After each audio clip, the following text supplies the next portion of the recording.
Okay, my name is Paul Thompson. I'm a professor in the Department of Human Resource Management and the Vice-Dean Research in the faculty. I'll be doing this two-part lecture on negotiation for the MDP program. And we're going to focus on both the content of negotiations and some of the context that shapes it. Now, it's often observed that negotiation takes place all the time in everyday life, from people on holiday bargaining about one day you go to the art museum and the next day we go to the pub, through to you go out in a relationship on a Friday night, I'll go out with my mates on Tuesday night. Negotiation is ubiquitous. But it's harder in a business context, because business context, it's more difficult to establish a mutual gain. It's easy enough to swap nights out. It's less easy to agree the basis of a contract or a wage negotiation or something of that nature. And if it goes wrong, the consequences can be quite drastic in terms of, for example, the wrong price for a contract can put a business out of operation. So we define negotiation as a process of resolving differences between two or more parties whereby both or all modify their demands to achieve a mutually acceptable compromise. Though we should recognize that that doesn't always happen. And if a mutually acceptable compromise can't be achieved, then negotiations don't have an end product, or there might be, for example, a strike or an industrial action of its employees. Now, we can think of negotiation in a couple of different ways. If we think about it in a very simple way, particularly when one is doing negotiation exercises, we can treat it as a game in which we learn to become more skillful. And although the aim of the negotiations to reach agreement or get the best possible deal, it's handy to learn the tricks of the trade, because to influence others requires negotiation skills. So what are the potential outcomes of negotiation? Well, this diagram shows the four obvious outcomes. The two key ones, clearly, both parties in the top right-hand corner can be winners. Both can be losers, particularly if no agreement is reached. Or one or other in the top left and bottom right-hand corners can be the winner and the other person the loser. We also have another simple model of the stages through which a negotiation can go through. Starting with preparation, and we'll go through each of these stages in some of the other slides.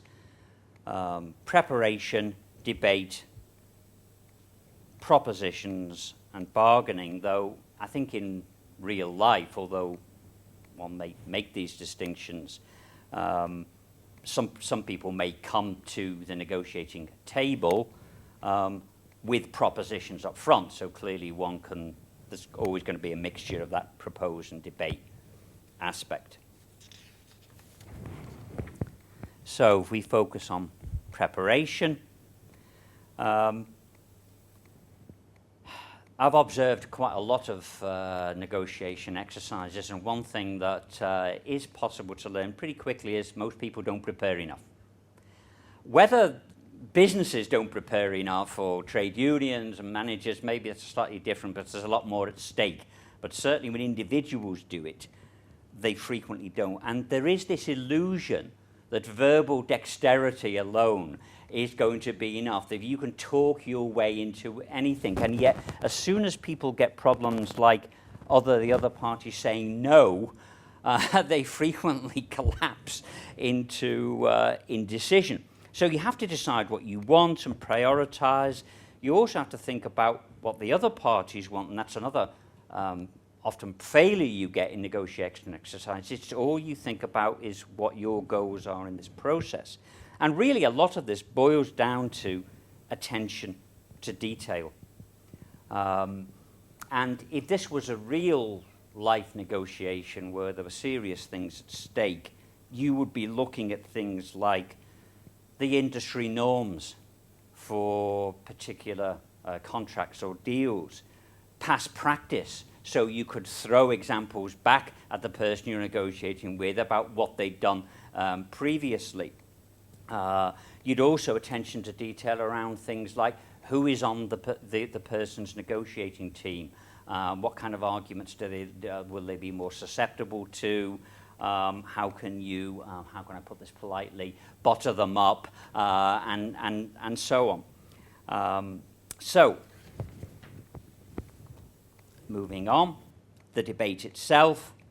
In the debate, we're always trying to get more information because information helps us to assess what is feasible in these negotiations, information about what the other person's objectives are, because, of course, if they're smart, they're going to be keeping certain of their objectives quiet and to throw things into the negotiations to see what kind of effect that they have. A lot of this is really about a capacity to listen. Again, people think about presentation in terms of their own things that they want. Asking questions for clarification, making sure that you are as non-committal as possible so you can come back in with modified proposals or discussions and so on. Looking for clues and signals that test their commitment. In other words, they may be testing you out in terms of what you're prepared to accept. You've got to see how firm these commitments may be. And a good example of this is simply to throw in things that maybe are to do with what if we did X or gave you Y, just to test the commitment.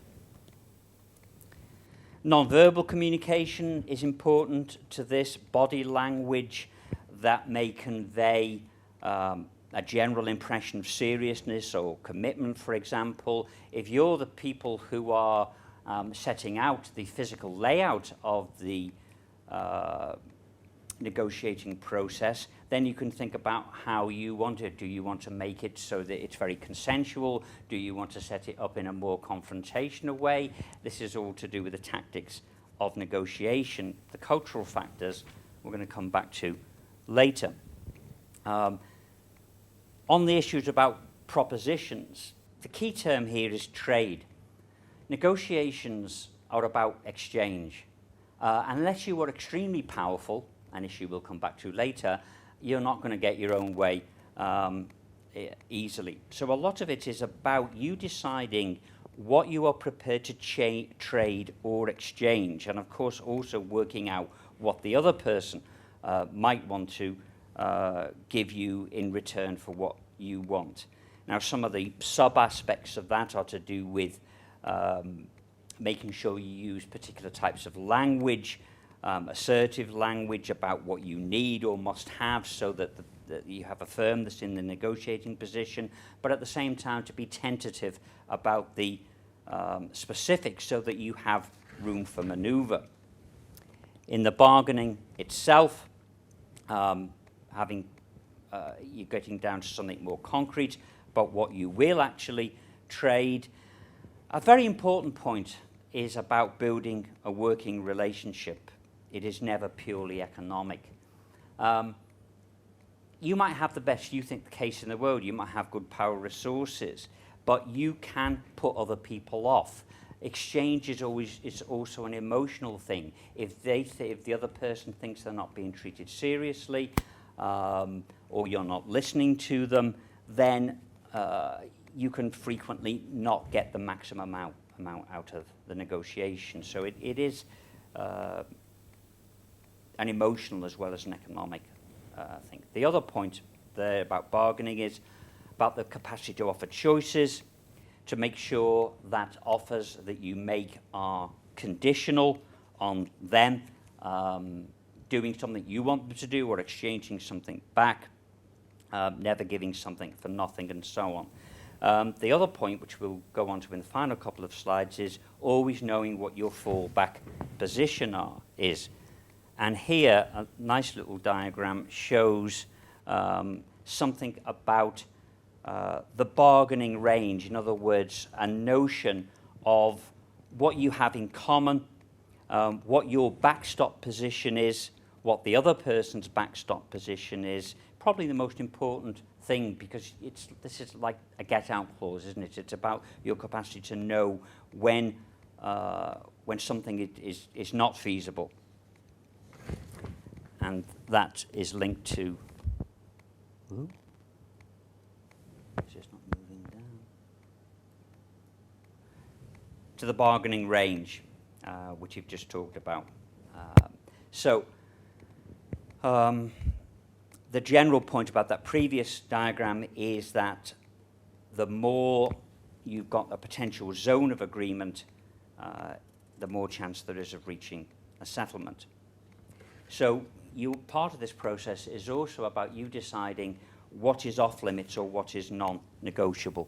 And to finish on this section, just to say, closing an agreement, decide when you intend to stop trading. There's a number of different ways of closing it off.